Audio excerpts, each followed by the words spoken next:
জামাতে ইসলামীর এই বক্তব্যে আমি অবাক হয়েছিলাম।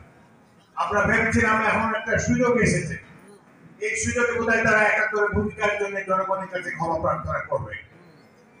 সেটি না করে তারা একাত্তরে তাদের ভূমিকাকে জাস্টিফাই করার চেষ্টা করছে এবং এখন দেশপ্রেমিক হিসেবে আবির্ভূত হয়েছে। আমরা তাদেরকে মিত্র হিসেবে এতদিন গণ্য করে এসেছি।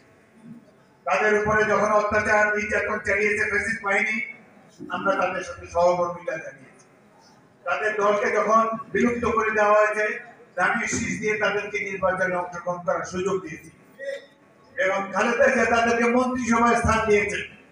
আমরা অনেকে সেটি পছন্দ করিনি, দলের শৃঙ্খলার সাথে মেনে নিয়েছি। তার বিনিময়ে কি আজকে তাদের এই উক্তি করা কি সঠিক হয়েছে? আমরা এই ধরনের উক্তি তাদের কাছে আশা করি না। এটি বর্তমানে যে ইস্পাত কঠিন নষ্ট করে উঠেছে রাজনৈতিক দল সমূহের মধ্যে, তাদের মধ্যে ফাটল সৃষ্টি করতে পারে। এই ব্যাপারে তারা ভবিষ্যতে আরো যত্নবান হবে। 1971 ছিল সাধারণ মানুষের যুদ্ধ।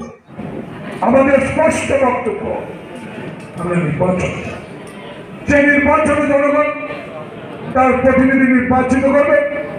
সেই প্রতিনিধিরা সংসদে মূল সংস্কারের কাজ সমাধা করবে। আপনাদের দায়িত্ব আপনারা পালন করে কোথায় দায়িত্ব পালন করবেন? এখনো মুক্তিযুদ্ধ বিষয়ক সচিব এখনো বহাল হয়ে আছে।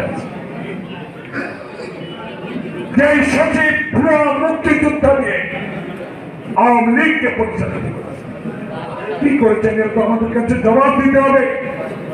সিন্ডিকেটের কজন কাহিনীর আওতায় এনেছে? চিনি সিন্ডিকেট, পেঁয়াজ সিন্ডিকেট, চাল সিন্ডিকেট, দ্রব্যমূল্য তারা নিয়ন্ত্রণ করেছে আওয়ামী লীগের আমলে কজনকে এনেছে? একজন করতে এখনো আইনের আওতায় আনতে পারে। 170 জন সচিব, উপসচিব, এসপি, ডিসি এখনো কেন ডক্টর ইউনূসের ঘাড়ের উপর বসে ষড়যন্ত্রে লিপ্ত? কেন সচিবালয়ে আগুন? এসব ষড়যন্ত্র উদ্ঘাটন করতে এত দেরি কেন? সেটা হলো যে নির্বাচনটাকে ঠেকাও। নির্বাচনটা হইলে কার লাভ আর নির্বাচনটা ঠেকাইলে কার লাভ, এই দুইটা পরিষ্কার হয়ে যায় জনগণের সামনে।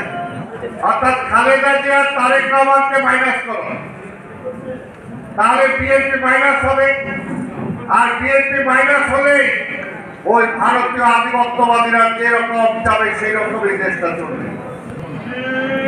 সেই কারণে আজকের এই ষড়যন্ত্রের বিরুদ্ধে বিএনপি সবসময় লড়াই করেছে, আমরা এখনো লড়াই করছি এবং করব। নির্বাচন হবে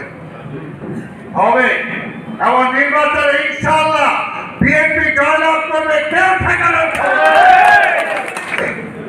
আমরা যেহেতু ঐক্যে বিশ্বাস করি, আমরা জাতীয় ঐক্যে ফাটল ধরুক এমন কিছু চাই না। বিএনপি মুক্তিযুদ্ধের দল, মুক্তিযোদ্ধাদের দল।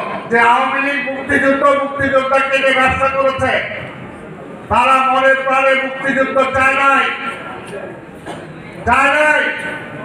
তারাই হলো পাকিস্তান প্রেমী দল, যারা যুদ্ধকালীন সময়ও মোস্তাককে নিয়ে, তাদের আওয়ামী লীগের এমপিদেরকে নিয়ে পাকিস্তানের সাথে কনফেডারেশন করতে চেয়েছে।